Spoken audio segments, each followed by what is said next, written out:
வரஹ்மத்துல்லாஹி வபரகாத்துஹு.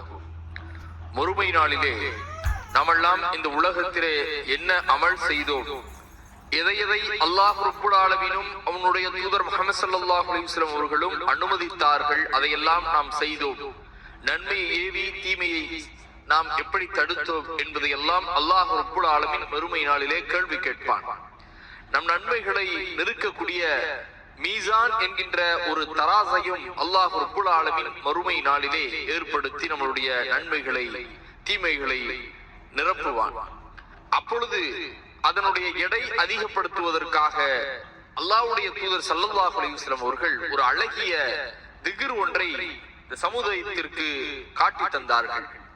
அதன் அடிப்படையிலே புகாரிலே 7563வது ஹதீஸாக புகாரியில் இடம்பெறக்கூடிய ஹதீஸ், சுப்ஹானல்லாஹி வ பிஹம்திஹி சுப்ஹானல்லாஹில் அலீம், கண்ணியமிக்க அல்லாஹ்வை துதிக்கிறேன், அவனை போற்றி புகழ்ந்து துதிக்கிறேன் என்று சொல்லக்கூடியவர்களுக்கு நன்மை தீமை நெருக்கப்படும் மீசான் என்னும் தராசில் கனமானவை, அளவற்ற அருளாளனுக்கு பிரியமானவையான திக்ராக இருக்கிறது என்று அல்லாஹ்வுடைய தூதர் நபிகள் நாயகம் ஸல்லல்லாஹு அலைஹி வஸல்லம் அவர்கள் கூறினார்கள்.